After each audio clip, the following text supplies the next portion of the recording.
IEX तीसरी तिमाही के नतीजे इन्होंने जारी किए हैं। बीट एस्टिमेट्स देखा जाए तो हर पैमाने पर दिखें, एक ऑपरेशनल परफॉर्मेंस छोड़ दें तो अदरवाइज हम देखिए आए यहाँ पर 129 करोड़ का हमारा अनुमान था, 132 करोड़ के आसपास दर्ज हुई है। मार्जिन यहाँ पर 85% के आसपास की नंबर दर्ज हुई है, ये भी हमारे अनुमान से बेहतर है। प्रॉफिट का नंबर भी देखें तो यहाँ पर कुछ अच्छे ही नंबर्स बनते हुए दिखाई दे रहे हैं। आइए आज हमारे साथ जो IEX के मैनेजमेंट जुड़ रहे हैं उनसे आपका परिचय करा देते हैं। कंपनी के CMD सत्यनारायण गोयल सर हमारे साथ शो में शामिल हो चुके हैं। Mister Goyal sir, good morning, बहुत स्वागत है आपका। सर, नंबर्स आपके अच्छे रहे हैं। Green energy segment, RTM segment में देखूं अच्छी ग्रोथ यहाँ पर देखने को मिली है। जरा बताइए सर, जिस टाइप के नंबर्स आए हैं, क्या ग्रोथ ड्राइवर्स यहाँ देखने को मिले हैं? नमस्कार नेहा, और जी न्यूज के जी बिजनेस के सभी दर्शकों को मेरा नमस्कार। Q3 का और अगर कहूं तो मैं पूरे 9 महीनों का इस साल जो है हमारा परफॉर्मेंस काफी अच्छा रहा है। और इस अच्छे परफॉर्मेंस के एक विशेष वजह ये रही है कि देखिए हमारा है एक्सचेंज टेक्नोलॉजी प्लेटफॉर्म, और इसमें ग्रोथ के लिए दो एनेबलर बहुत जरूरी है, एक डिमांड और एक सप्लाई। और इस बार दोनों अच्छे रहे। कंट्री के अंदर में पावर की डिमांड बढ़ रही है, करीब करीब 5% से डिमांड बढ़ी है। उसके साथ साथ में सप्लाई साइड के अंदर में हमारे पास में काफी अच्छी कैपेसिटी एडिशन हुई है। इस साल करीब करीब 33 गीगावाट का कैपेसिटी एडिशन हुआ। गवर्नमेंट ने सप्लाई को इंश्योर करने के लिए सेक्शन 11 लगाया ताकि imported coal based power plant और गैस बेस्ड पावर प्लांट चले कंट्री के अंदर में। डोमेस्टिक कोल की सप्लाई काफी अच्छी रही। आज रिकॉर्ड कोल का स्टॉक अवेलेबल है।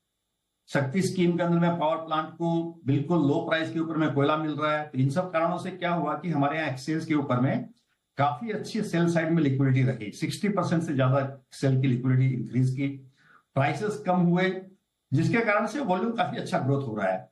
और फ्यूचर के अंदर में भी हमें ऐसा ही लग रहा है, क्योंकि देखिए India is a developing country, तो पावर की डिमांड तो बढ़ती रहनी है। और गवर्नमेंट ने कैपेसिटी एडिशन के ऊपर में भी काफी मेजर्स लिए हैं। कोल सेक्टर के अंदर में भी काफी कोल बेस्ड कैपेसिटी प्रोडक्शन में इंप्रूवमेंट आ रहा है। थर्मल कैपेसिटी एडिशन हो रही है, अभी करीब करीब 50,000 मेगावाट थर्मल कैपेसिटी एडिशन अगले 5-6 साल में होने का अनुमान है। रिन्यूएबल आल्सो का अच्छा कैपेसिटी एडिशन हो रहा है, 50,000 मेगावाट पर ईयर का प्लान है गवर्नमेंट का। और उसके साथ साथ में एक अच्छी बात यह हो गई है कि आजकल बैटरी की कॉस्ट काफी कम आ गई है, तो जिसके कारण से जो दिन के अंदर में सोलर सस्ता पावर मिलता है उसको स्टोर करके शाम के टाइम यूज कर सकते हैं। तो इन सब कारणों से एक्सचेंज के ऊपर में भी काफी लो प्राइस होने के कारण से डिस्ट्रीब्यूशन कंपनी जो है एक बड़े कॉम्पिटिटिव रेट के अंदर पावर खरीद सकती है। तो इन सब कारणों से जो है ग्रोथ हो रही है, और मुझे लगता है कि आगे भी ग्रोथ होती रहेगी हमारी। राइट सर, मैं यहाँ पर कुछ नंबर्स देख रही थी। कंपनी ने 30.5 बिलियन यूनिट्स के जो टारगेट्स हैं अचीव किया है। ऑलमोस्ट 16% की वाई ग्रोथ रही है। मैं रिन्यूएबल सर्टिफिकेट्स भी देख रही हूँ, इसमें भी ऑलमोस्ट 31% की ग्रोथ रही है। सर, आगे का क्या आउटलुक लग रहा है? IEX के प्राइसेस स्टेबल रहे हैं डिस्पाइट हाई डिमांड।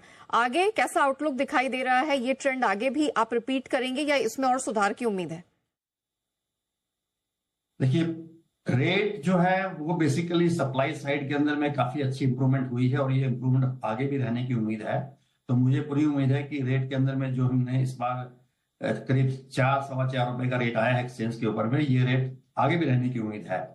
और इस कारण से डिमांड ग्रोथ भी मुझे लगता है कि we will be able to maintain that. हमारा पूरा इस साल के अंदर में करीब करीब 20% का वॉल्यूम ग्रोथ हुआ है अगर 9 महीने का देखें हम। और मैंने पहले भी गाइडेंस यही दिया है कि हमारा साल में 20% का ग्रोथ वॉल्यूम ग्रोथ अचीव करने की हमें उम्मीद है। और आगे भी मुझे उम्मीद है कि जैसे क्योंकि इंडिया डेवलपिंग कंट्री है, डिमांड ग्रोथ होने ही वाला है कंट्री के अंदर में, तो हमारे यहाँ 20% का ग्रोथ अचीवेबल है। Sir, thank you so much आज हमारे साथ जुड़ने के लिए, और ना सिर्फ नतीजों के हाइलाइट्स बल्कि आगे किस प्रकार के प्रोस्पेक्ट्स हैं, आउटलुक है, ये शेयर करने के लिए आपका बहुत बहुत धन्यवाद।